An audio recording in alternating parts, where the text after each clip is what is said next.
Hello दोस्तों, तो आज हम बात करेंगे यहाँ पे उत्तराखंड के मध्यकाल की। दोस्तों जैसे कि आपको पता है कि हम यहाँ पे रोजाना वीडियो आपको उत्तराखंड के इतिहास से लेकर अन्य जितने भी सिलेबस हैं दोस्तों उसकी सारी जानकारियां हम आपको दे रहे हैं यहाँ पे। और आप लोगों से भी रिक्वेस्ट है कि दोस्तों अगर आप लोगों को उत्तराखंड एग्जाम की अगर आप लोग तैयारी कर रहे हैं दोस्तों, अगर आपको वो क्वालिफाई करना है तो आपको रोजाना हमारी वीडियोज को यानी कि हमारे जितने भी नोट्स है उसको प्रोवाइड करने पड़ेंगे दोस्तों। और साथ में एक बार फिर बता दूं मैं आपको कि अगर अभी तक आप लोगों ने हमारे फेसबुक पेज यानी कि फोकस टारगेट में अगर आप लोगों ने फॉलो नहीं किया है तो दोस्तों जल्दी से फेसबुक पेज में जाइएगा और वहां पे आपको रोजाना जितने भी अपडेट्स नोट्स हैं वो मैं आपको यहां पे प्रोवाइड करते हुए लेके चल रहा हूं। तो दोस्तों मैं चंद्र गोयल, स्वागत है आपका आपके अपने यूट्यूब चैनल लर्निंग इंडिया में। तो दोस्तों ध्यान दीजिएगा, सबसे पहले आज का जो मेन टॉपिक है उत्तराखंड का मध्यकाल। और मध्यकाल में सबसे पहले आज हम पढ़ेंगे दोस्तों, वो पढ़ेंगे केतुरी राजवंश। ध्यान दीजिएगा कार्तिकेय राजवंश या केतुरी राजवंश। और केतुरी राजवंश कैसे कुमाऊं पे और गढ़वाल पे इन्होंने शासन रहा, कैसे शासन किया इन्होंने और क्या क्या इनका कार्य रहा, उसकी सारी जानकारियां हम आपको यहाँ पे क्लियर करवाएंगे। सबसे पहले तो एक बात ध्यान दीजिएगा दोस्तों, जो केतुरी राजवंश था यानी कि जो कार्तिकेय राजवंश था, इसकी जो स्थापना हुई थी ये कब हुई थी दोस्तों? 700 ईसा पूर्व। ध्यान दीजिएगा 700 ईसा पूर्व में इनका इस राजवंश की स्थापना होती है। और इनकी जो राजधानी होती है ये होती है दोस्तों जोशीमठ यानी कि चमोली में। ध्यान दीजिएगा सबसे पहले कि इनकी जो पहली जो राजधानी थी वो थी दोस्तों जोशीमठ। और बाद में इन्होंने अपने राजधानी को स्थानांतरण करके कहां लाया दोस्तों? बैजनाथ। तो ये इसमें से एक क्वेश्चन ये बनता है कि केतुरी राजवंश की पहली राजधानी कहां थी? तो केतुरी राजवंश की जो पहली राजधानी थी वो थी दोस्तों आपकी जोशीमठ। अगर यह पूछता है कि केतुरी ने जब राजधानी अपनी स्थानांतरण करके उन्होंने अपनी नई राजधानी कहां बनाई तो दोस्तों वह है आपका कहां? बैजनाथ यानी कि बागेश्वर में। ध्यान दीजिएगा, तो इस टाइप से आप लोगों ने क्लियर करना है कि किस टाइप से केतुरी राजवंश ने अपनी पहली राजधानी जोशीमठ और बाद में जो नई राजधानी बनाई वो बैजनाथ, तो ये किस कंडीशन में बनाई तो ये मैंने आपको यहां पे बता दिया दोस्तों। उसके बाद है इनका जो राजभाषा था, ये भी काफी इंपॉर्टेंट है दोस्तों कि इनकी राजभाषा क्या थी। तो दोस्तों इनकी जो राजभाषा थी वो थी संस्कृत। ध्यान दीजिएगा इनकी जो राजभाषा थी वो थी संस्कृत। और अगर ये बात करते हैं यहां पे लोक भाषा की, ध्यान दीजिएगा अगर यह पूछते हैं कि लोक भाषा क्या थी यानी कि कार्तिकेय राजवंश की लोक भाषा क्या थी तो वो थी दोस्तों आपकी पाली। ये क्लियर होना चाहिए आपको कि आपको कैसे क्लियर करना है दोस्तों। मैं यहां पे आपको काफी डीपली क्वेश्चन यहां पे क्लियर करवा रहा हूं ताकि यूके एसएससी के द्वारा जो क्वेश्चन पूछा जाता है वो इसी टाइप से पूछा जाता है ताकि आप लोग थोड़ा सा क्या रहे, कंफ्यूज्ड रहे। अगर वह पूछता है कि इनकी राजभाषा क्या थी यानी कि जो राज्य में बोले जाने वाली जो भाषा थी वो कौन सी थी तो ये कहोगे आप संस्कृत। अगर ये पूछता है कि लोक भाषा क्या थी यानी कि जो लोगों के द्वारा जो बोली जाने वाली जो भाषा थी वो मुख्य भाषा क्या थी आपकी? पाली। तो यहां पे दो लैंग्वेज यानी कि दो भाषाओं को आपने क्लियर करना है कि किस टाइप से आप लोगों से क्वेश्चन पूछा जा सकता है। उसके बाद है दोस्तों प्रथम शासक यानी कि केतुरी राजवंश का। ध्यान दीजिएगा केतुरी राजवंश का प्रथम शासक कौन था? तो दोस्तों प्रथम जो शासक था केतुरी राजवंश का वो था आपका बसंत देव। ये काफी पूछा जाता है कि केतुरी राजवंश का कौन पहला राजा बना और इसका काम क्या क्या रहा। तो दोस्तों इसका जो मेन काम रहा, पहले तो ध्यान दीजिएगा बसंत देव केतुरी राजवंश के पहले शासक थे और इन्होंने अपने आप को ही एक उपाधि दी थी। दोस्तों काफी उपाधियां दी हैं बट जो मेन उपाधि थी वो थी आपके कौन से? महाराजा अधिकारी। यानी कि अपने आप को महाराजा के अधिकारी के नाम से ये संबोधित करते थे और इसी टाइप से इनका नाम क्या पड़ा? महाराजा अधिकारी। तो ये भी काफी इंपॉर्टेंट एक क्वेश्चन है आप लोगों के लिए जो इस बार आपका जो यूके एसएससी के जितने भी एग्जाम्स हैं दोस्तों या जितने भी अभी विज्ञप्ति आई हैं उन पे जो आपका मार्च अप्रैल में यानी कि अभी आपको पता होगा कि ऑनलाइन एग्जाम की तैयारी चल रही है उत्तराखंड में, तो आप लोगों से किसी भी टाइप से क्वेश्चन पूछा जा सकता है। तो ये आप लोगों के लिए काफी इंपॉर्टेंट रहेगा कि किस टाइप से आप लोगों से क्वेश्चन किया जाता है। उसके बाद दोस्तों इन्हें कुमाऊं का प्रथम ऐतिहासिक राजवंश कहा जाता है। जैसे कि मैंने कल के वीडियो में आपको बताया था, जब मैंने आपको कुलिंद शासक के बारे में बताया कि यह पहले उत्तराखंड की पहली राजनीतिक शासक थी और इन्होंने पहले राजनीति की शुरुआत की थी और इन्होंने शासन किया। इसकी मैंने पूरी जानकारी आपको पिछले वाली वीडियोस में बताया था। अगर आपने वो वीडियो नहीं देखा है तो दोस्तों डिस्क्रिप्शन बॉक्स में जाएगा, उसमें मैंने लिंक दिया हुआ है, वो आपको पूरी रूप से क्या हो जाएगा, क्लियर हो जाएगा। तो यहां पे अगर मैं बात करूं कुमाऊं की, तो कुमाऊं का जो सबसे बेस्ट जो शासन रहा दोस्तों, काफी अच्छा जो शासन रहा है वो रहा है दोस्तों किसका, कैथुरी राजवंश का। ये काफी पूछा भी जाता है कि सबसे अच्छा और सबसे सामान्य जो शासन था दोस्तों ये किसका था, आपका कैथुरी राजवंश का।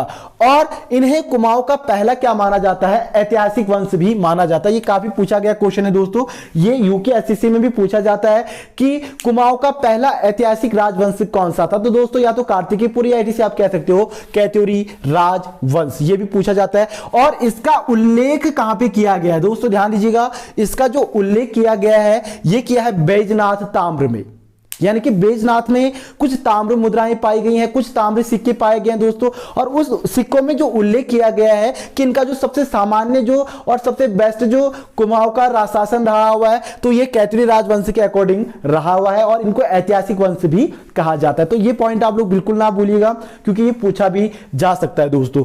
उसके बाद है अब इसी शासन काल में, ध्यान दीजिएगा, कैथुरी राजवंश के अंतर्गत यहां पे हमारे आदि गुरु शंकराचार्य का आगमन होता है दोस्तों। ध्यान दीजिएगा कि जब कैथुरी राजवंश का शासक चलता है उत्तराखंड में, यानी कि कुमाऊं पे चलता है, तो कुमाऊं पर किसका आगमन होता है दोस्तों, तो ये होता है दोस्तों आपका किसका, आदि गुरु शंकराचार्य का।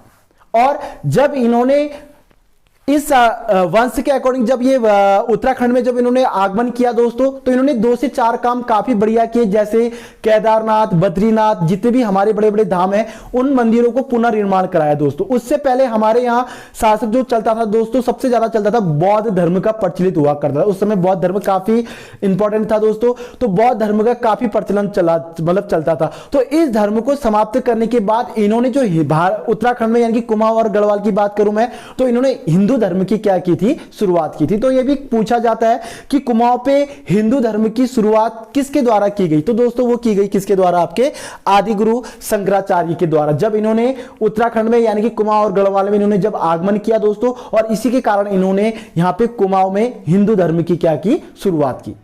तो ये एक काफी इंपॉर्टेंट क्वेश्चन है आप लोगों के लिए जो आप लोगों से बार बार पूछा जा सकता है। और आदि गुरु शंकराचार्य ने जब हिंदू धर्म की शुरुआत की दोस्तों, तो इनका जो काम था मेन, जितने भी हमारे यहां पे मंदिर थे दोस्तों उनका क्या करना, पुनर्निर्माण करना। जैसे आपसे पूछा जा सकता है केदारनाथ का पुनर्निर्माण किसने करवाया या किस वंश के अकॉर्डिंग हुआ, तो दोस्तों पहले तो आपको याद होना चाहिए आदि गुरु शंकराचार्य द्वारा किया गया। बैजनाथ धाम हो गया दोस्तों, या इसी आप जितने भी हमारे बड़े बड़े धाम हैं, केदारनाथ, बद्रीनाथ, जितने भी ये धाम से हैं दोस्तों, इनका जो पुनर्निर्माण कराया था वो आदि गुरु शंकराचार्य द्वारा कराया था। उसके बाद लगभग 824 या 820 ईसा पूर्व के बीच में इन्होंने अपना देह त्याग दिया था दोस्तों, यानी कि इनकी क्या हो चुकी थी, मृत्यु हो चुकी थी दोस्तों। तो ये भी काफी इंपॉर्टेंट है, 824 या 820 के अकॉर्डिंग होगा, ये मैं आपको बाद में भी क्लियर करवाऊंगा दोस्तों। तो आप लोगों ने ये ध्यान देना है कि आदि गुरु शंकराचार्य ने कुमाऊं पर कब आगमन किया या इटीसी इनके आगमन करने से कुमाऊं पे क्या प्रभाव पड़ा। सबसे पहले तो हिंदू धर्म की शुरुआत हुई और हिंदू धर्म को बहुत ज्यादा प्रचलन किया गया, और जितने भी हमारे यहाँ पे मंदिर थे दोस्तों उनका पुनः निर्माण किसने करवाया था, तो वो कराया था आपका आदि गुरु शंकराचार्य द्वारा दोस्तों। और मैंने अभी यहां पे बताया केदारनाथ, बद्रीनाथ मंदिरों का इन्होंने क्या करवाया था, पुनर्निर्माण कराया था दोस्तों। और मैं बात करूं यहां पे कैथुरी शासक की दोस्तों, उस समय ध्यान दीजिएगा राजा में काफी यहां पे शासक बने, लेकिन इनका ज्यादा प्रचलन नहीं रहा दोस्तों, इसलिए मैं इनकी ज्यादा जानकारी आपको नहीं बताऊंगा क्योंकि ये ज्यादा पूछा भी नहीं जाता है। और जो राजा आए हुए हैं ये पूछा जाता है कि किस वंश से थे, तो ये मैंने आपको यहां पे बता दूं।